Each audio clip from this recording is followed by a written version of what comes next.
जब मुझे फिल्म के लिए साइन किया गया तो उस फिल्म में मुझसे बदतमीजी से बात की गई। रात के 9 साढ़े 9 बजे अगर आप ही लोग बताइए कि आपके घर की लड़की से कोई बोले कि ऑटो पकड़ चल आ जा, और इट वाज नॉट हिम।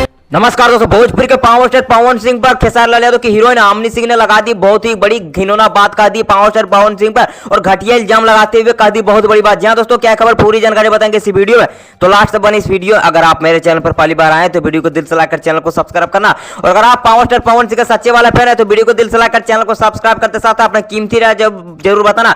और जी हां दोस्तों, इस वीडियो को दूर दूर तक अपने दोस्तों पर शेयर कर देना, दोस्तों के पास। दोस्तों आमनी सिंह ने कह दी कि पावर स्टार पवन सिंह को एक्टिंग नहीं आती है और उसके पास काम भी नहीं है, और पावर स्टार पवन सिंह पर कह दी कि उन्होंने कॉल किया था और हमें अश्लील बात करने के लिए घर बुला रहे थे। पावर स्टार पवन सिंह पर इससे घटिया इल्जाम कहती है जो खेसारी लाल यादव की हीरोइन है, जो हमेशा विवाद में रहती है और वो एक दूसरे के बीच में टांग अड़ाने वाली हीरोइन है, और वो बहुत ही घटिया इल्जाम लगाते हुए हमारे पावर स्टार पवन सिंह को कह दी कि वो रात को बुलाती थी हमारे घर। पावर स्टार पवन सिंह को कह दी उन्होंने। तो आप लोग को क्या मानना है नीचे कमेंट में बताइए। बाकी मैं मिलूंगा आप लोग से नई वीडियो में, तब तक जय हिंद जय।